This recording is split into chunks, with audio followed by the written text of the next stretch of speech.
ராஜா sir Annamalai செட்டியாரை எதிர்த்து தேசிய சக்தியின் சார்பில் போட்டியிடும் அடக்கமும் தூய்மையும் மான உணர்ச்சியும் கொண்ட அசல் தேசிய தியாகியான சா கணேசனை ஆதரித்து காரைக்குடி தொகுதியில் பசும்பொன் முத்துராமலிங்க தேவர் 3 நாட்கள் வரை சுற்றுப்பிரயாணம் செய்தார்.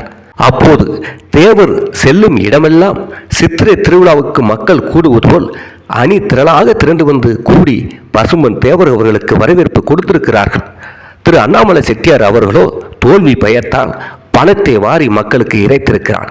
பணம் மூலம் வாக்கை பெற்று விடலாம் என்று அவர் அளவுக்கு அதிகமான பணம் செலவிட்டதாக கூறப்படுகிறது. பசும்பொன் தேவர் அவர்கள் காரைக்குடி வந்திருப்பதை அறிந்து அங்கு பிரவேசம் செய்திருக்கும் வினோபாஜி தேவரை சந்திக்க விரும்பினார். வினோபாஜியின் விருப்பத்தை பூர்த்தி செய்ய தேவர் இசைந்து வினோபாவை சந்தித்து 1 மணி நேரம் வரை பல விஷயம் குறித்து விவாதம் நடைபெற்றது. அதன்போது குன்றக்குடி மடாதிபதியும் கூட இருந்திருக்கிறார்.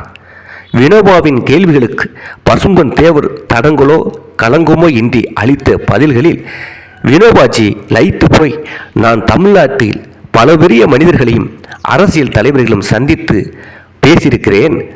ஆனால் உங்கள் மாதிரி பளிங்கு உள்ளமும் உண்மையை அப்படியே வெளிப்படுத்தும் துணிச்சலும் சிறந்த மேதைக்குரிய தெய்வீக சார்பும் கொண்டவர்களை கண்டதே இல்லை. தங்களை பற்றி சொல்ல கேட்டேன். இன்று நேரில் பார்த்து பேசும் வாய்ப்பு கிடைத்திருக்கிறது. உங்கள் சேவை தேசியத்தையும் தெய்வீகத்தையும் இந்த நாட்டில் நிரந்தரப்படுத்தும் என்ற நம்பிக்கை எங்களுக்கு இருக்கிறது என்று உங்கள் முகபாவத்திலிருந்து என் நெஞ்சில் ஊறுகிறது. உங்கள் வெற்றி தேசியத்தின் வெற்றி என்று பசும்பொன் முத்துராமலிங்க தேவருக்கு ஆசி வழங்கியிருக்கிறார் வினோபாவை. சந்திப்பு முடிந்து தேவர் திரும்பும்போது ராஜா சார் செட்டியாரும் அவரை பார்க்க வந்திருக்கிறார். நேருக்கு நேரு பார்த்துவிட்ட தேவரை அவரும் நலம் விசாரிக்க தேவரும் நலம் விசாரித்திருக்கிறார்கள்.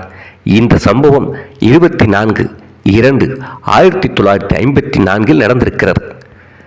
இதுபோன்ற முக்குளத்தோர் தேவர் சமூகத்தின் வரலாறுகளை தொடர்ந்து பதிவிட்டு வருகிறோம். சேனலை ஆதரிக்கும் விதமாக சப்ஸ்கிரைப் செய்து கொள்ளுங்கள்.